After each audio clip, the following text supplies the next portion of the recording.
Hello, Guardians. It is Ebontis. It is November 12th. On Friday, we are up here in Nessus at Watcher's Grave Landing Zone, and we drove over to our big tree in the sky. Zur is right here, so let's take a look at what he's got. First thing we've got is Suros Regime for the Weapon of the Week. And this is actually going to be getting a kind of change when it comes to the December 7th big update. So currently right now spinning up, you hold the trigger to increase rate of fire, and then your alternative fire option that you can choose is basically to turn this into a high impact auto rifle. It says when aiming down sights, weapon rate of fire slows down while weapon damage increases. They're also going to be buffing the range by 30 and the zoom by 3.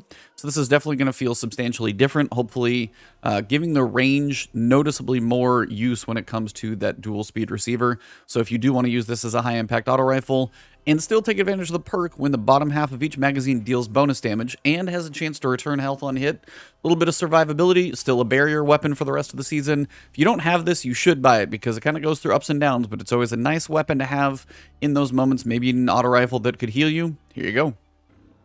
For the hunters, we've got the KnuckleHead radar. Basically, it keeps your radar up while you're aiming, also enhances your radar when you're crouched.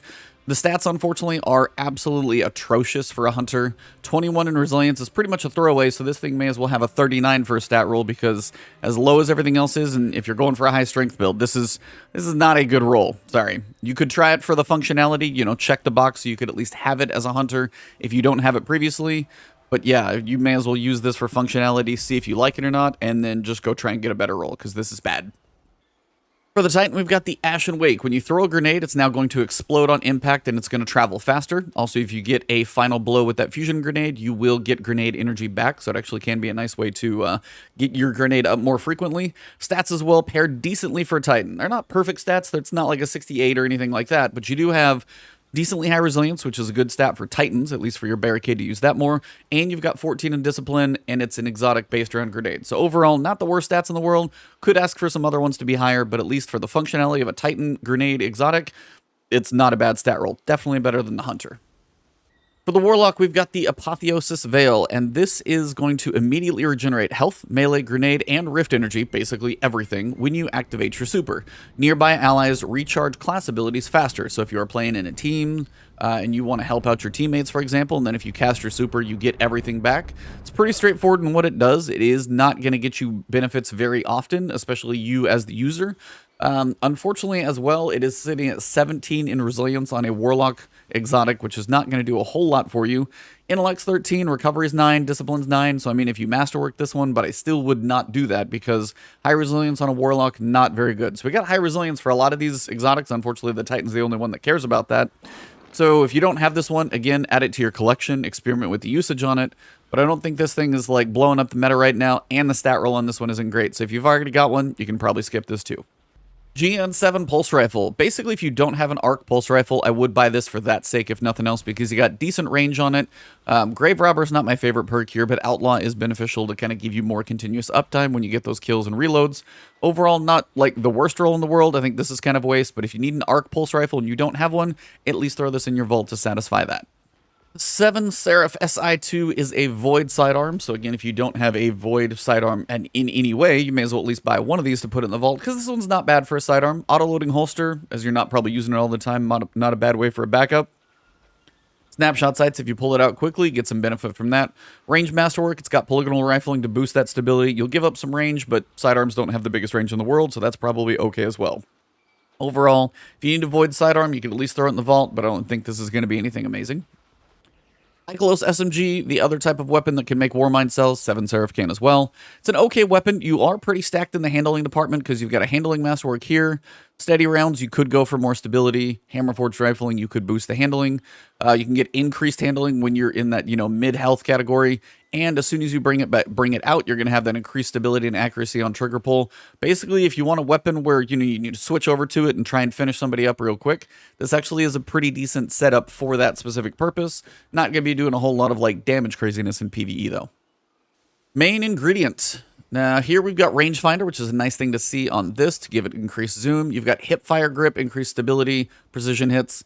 I don't know if you're doing a whole lot of hip firing with fusion rifles. Maybe if you need to in a pinch, it could help. So that and Rangefinder, unfortunately, kind of counterintuitive to not work together, but maybe you've got a little of both covered.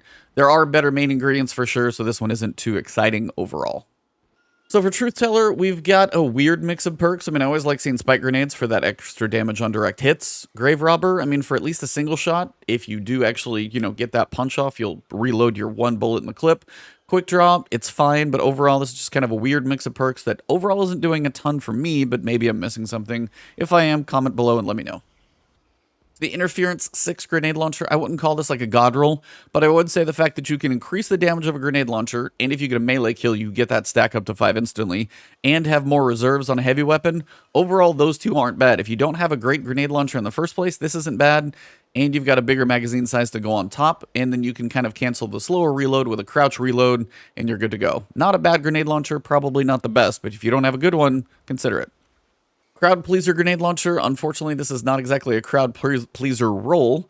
You've got a Quick Draw, Threat Detector, Alloy Casing, Proximity. Nothing too exciting going on here. If you don't have a Void Grenade Launcher, period, maybe, but you probably will find one better, because this perk roll is not exactly anything exciting. And now we cover the armor for the Titan. 60 with high mobility and high discipline, low recovery, low intellect. Not, unless you're going for a very specific build, not so much. 59, we're not even at 60.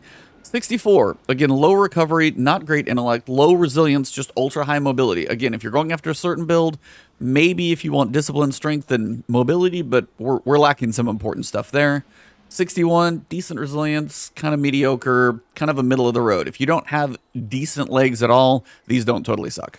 All right, for the Warlock, we've got a 59, a 59, a 60 with high mobility. Oh, it's not awful, but not amazing. And a 58. Warlock's definitely not winning anything in the armor department this week.